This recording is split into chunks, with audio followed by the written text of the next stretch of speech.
we feel like we've gotten over a thing, our subconscious may tell us different. So think of the subconscious like a tree. The roots are your beliefs. The trunk are your thoughts. The branches are your emotions. And the leaves are your actions that are tied to your emotions, thoughts, and beliefs. Hey y'all, it's your girl DJ with Playing for Keeps podcast, coming at you with another solo episode this week. I know I said I would be doing this weekly, but last week was hell on wheels with work, getting my son ready for school, and just life. I know there's a few things that I'm working on. Working on this affiliate marketing program for the dating app. So we're currently looking for social media influencers, brand ambassadors who would want to come on, promote the app, Dating Done Consciously, and earn 50% for every paid subscriber that they bring on board.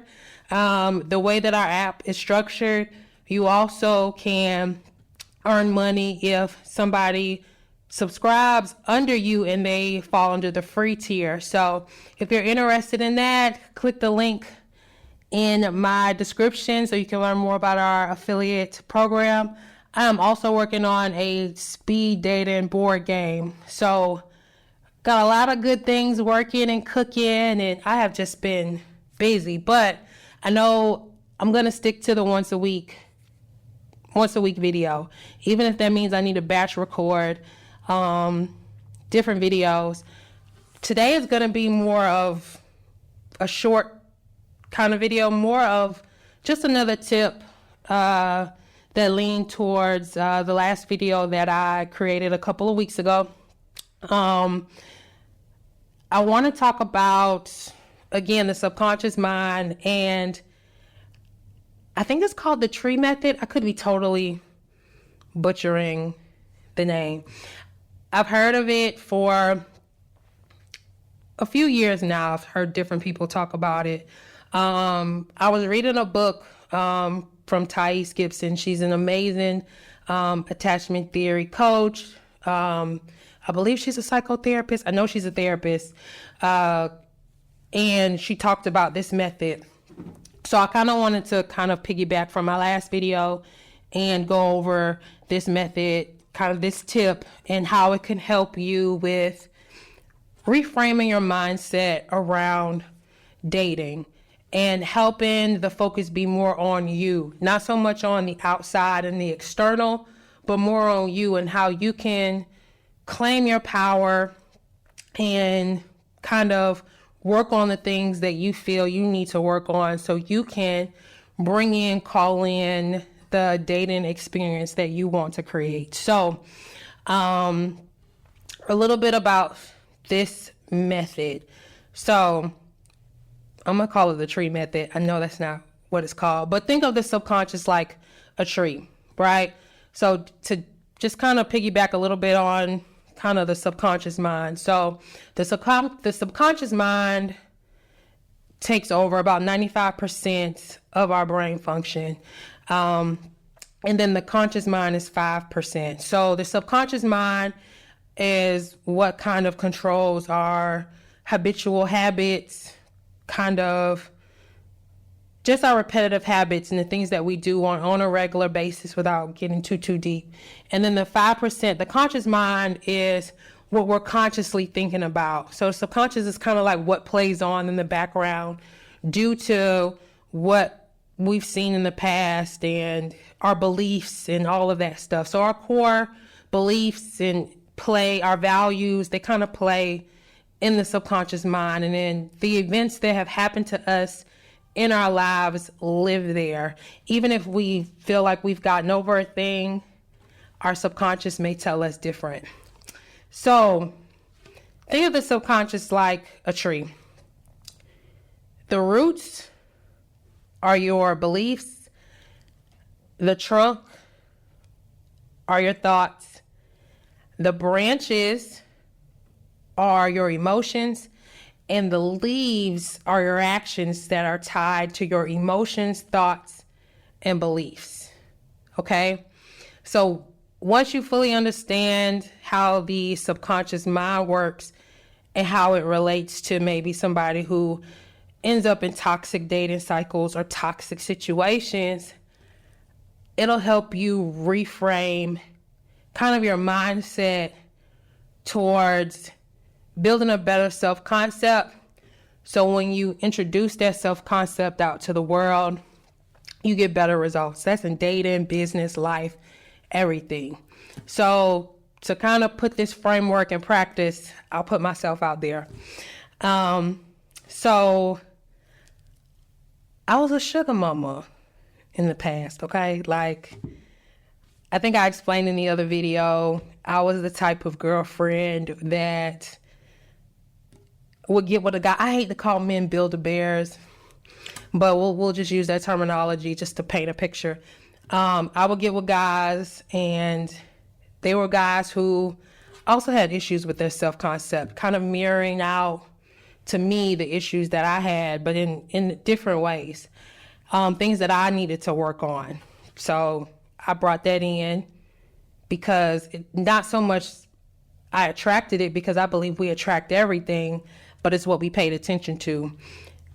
It was what we pay attention to. And I paid attention to people who also had insecure attachment styles that were buried deep, because I know me personally, for my age, all of that stuff, I felt like I was doing really good business-wise and doing this and doing that, but I had deeply rooted insecurities about dating, relationships, how I felt people saw me, different things like that. And it showed in the partners that I chose.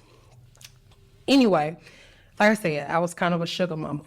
And the example that I'm going to use, there was a situation where I was dealing with this guy, and when we were dating, he always was in need of something because he would make these dumb ass decisions, erratic decisions that would get him somehow in a hole, whether he needed money or whether there was one time I got him a job at the place that I was working, and there was a time where he totally messed up. Now I'm in HR.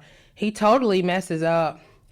And when you mess up, like say if you're a warehouse person or you're somebody in industrial and you mess up, like say if you run a golf cart into a wall or something, you have to take a drug test.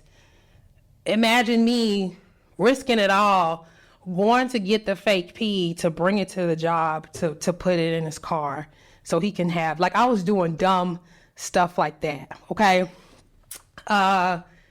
This last particular situation, now mind you, another thing to add, I'm trying to think it through. So we had broken up. So he had broke up with me, but of course in the interim, he wanted to be friends. And I decided to go ahead and try to carry that on. But while being friends, he wanted the same type of benefits.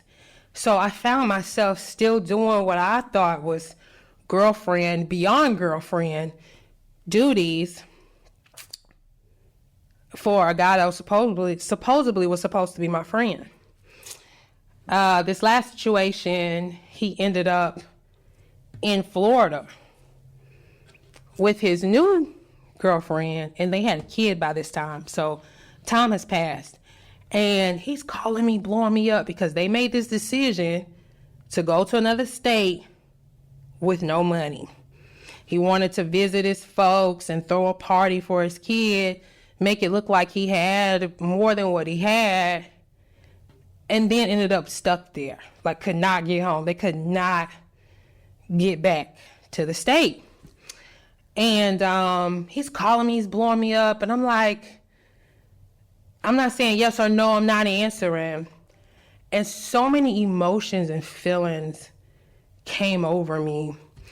And normally in the past, I never wanted to sit with those. And I didn't know why. Like, I just never sat with it. It was just like, all right, whatever, here. You know what I'm saying? And this particular time, I decided to sit with it. I've been doing a little bit of work. I discovered the tree method. That's not what it's called, y'all. And I'm like, why do I feel this way in a situation that I consciously know,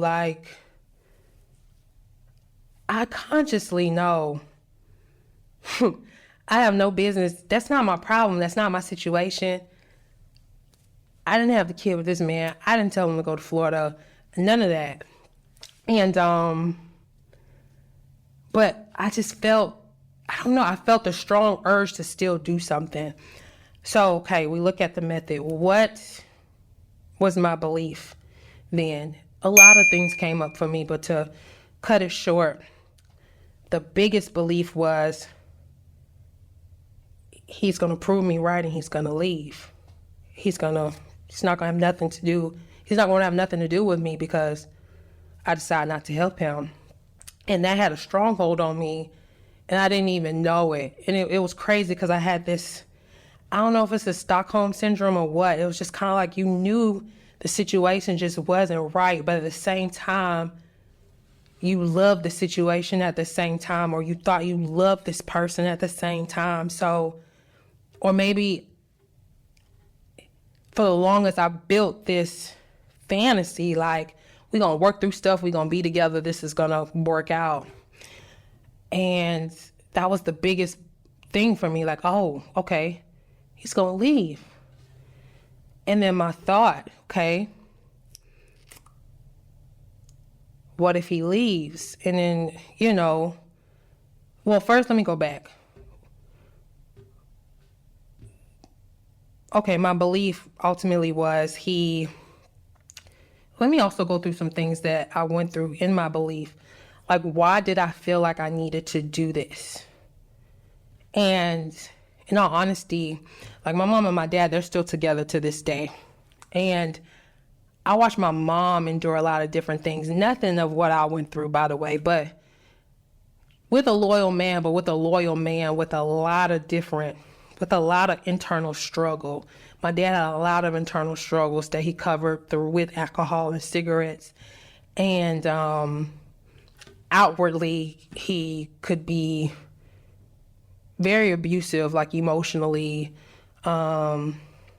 He would do different things because he had jealousy issues. So, that type of relationship, because I was used to it, I was familiar with it. Again, the subconscious, I know how to navigate in that space. I know how to navigate a man or a person like that. That's what I tended to lean towards.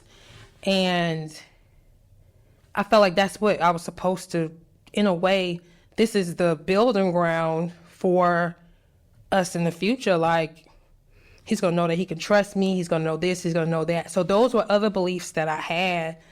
And then ultimately I got to the belief, well, he's going to leave if I say no. He's going to leave. So those were some of my thought processes. So beliefs and thought processes just to work through it. And then I moved into the emotions part, how did this make me feel? It was a lot of different emotions that came up sitting in that, from feeling used, from feeling like, oh, he's going to abandon me if I say no and I try to set a boundary. A lot of different emotions came up, just thinking of the framework of why I felt the need to do it. And then my actions in the past, to avoid all of what I just mentioned, I would just do it. Okay, maybe he'll see me. He'll see me, for who I am in his life and what we're supposed to be. He's going to see me. And, maybe this will be the last time, but it never was the last time. Okay. So then from there, you work on that framework and you get all the gunk out, and then let's build a new tree. Okay. Your beliefs. What's the new belief? Right? my new belief was, okay, what if he doesn't leave? And then even if he does leave, right? What does that mean? What will the thought process be? Yeah, I might feel abandoned, but then I started thinking of how I used to feel like when I would see his name pop up on my phone, I would get this ick in my stomach. Because 9 times out of 10, sometimes it was a, hey, how you doing? How's life? Sometimes it was that. But then other times it was always something, because in his life, it was just always something. He thought he was making the right decision, but then that decision would always lead him into just a fucked up situation, or a situation he didn't know how to get out of. And I just would get this horrible feeling in my stomach. And then my thought process was, yeah, he won't reach out to me like that anymore, but, maybe I can not worry about that gut feeling. So I just started thinking of new thoughts of just how it would feel if I didn't see his name come across my phone. I hung on to the story of maybe, but at the same time, I started thinking of just honestly, in reality, how did it make me feel? And then I went to my my emotions, how I probably would, how I would feel, how I would be if he didn't reach out to me. At first, I thought of emptiness, but then I thought of how I would free up space, like my mind wouldn't be so much on his chaotic life. I could start thinking about the things I want to do. I was already thinking about the things I wanted to do. But with somebody so chaotic in your life, it was so hard to pursue those things. It was so hard to,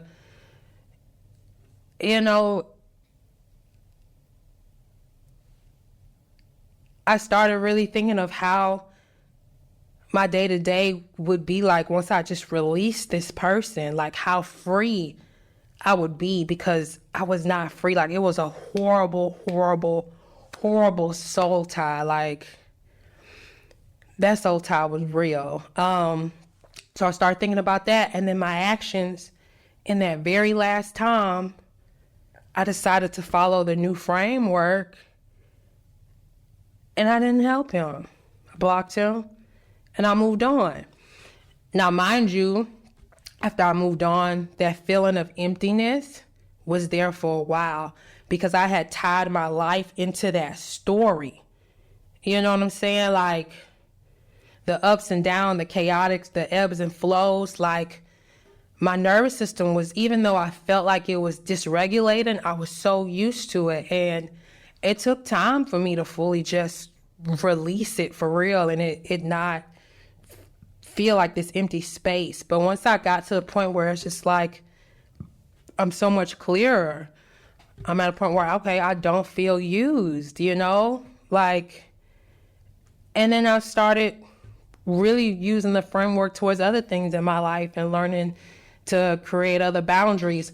And then I'm also not going to the extent of how hard this man tried, because even after that event, he still would try to pop in. And so, but I say all that to say, the tree method really helped me, or thinking of the subconscious like a tree really helped me. So I really wanted to drop in with kind of that tool. If you're somebody who's kind of doing it on your own, maybe you can't afford a coach or a therapist, I think I want to tailor these videos to help a person build a better self-concept so they can go out and they can date better.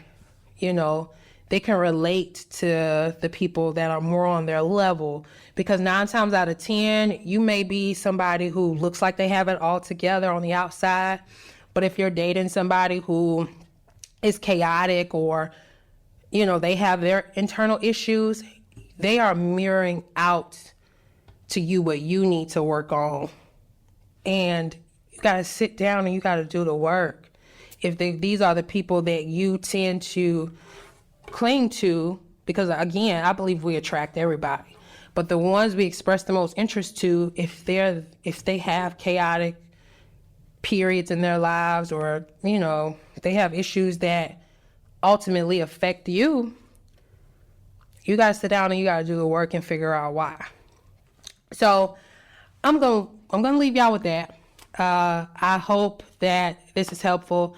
I'm gonna link Thais Gibson's book about attachment theory in the show notes, because attachment theory, I believe, is very important to discovering kind of why you may date the way that you date. If you're somebody who ends up with, toxic partners, it'll help you dig deep, learn more about yourself. I'm also going to have the link to becoming an affiliate. If you're interested in learning more, you can learn more through the link that I'm going to leave. I know I mentioned I'm working on a speed dating game board. That's going to be out really, really soon. I'm super excited about that. And then if you have any questions for me, speakpipe/planforkeeps.com. I'm going to have that link in the show notes as well. You can drop me a message there. I will play your message on the show, so don't say your name or anything like that unless you don't care. And then I will answer your questions on the show. So when those start rolling in, I will be doing that as well. I want to thank you all for your time, and until next time.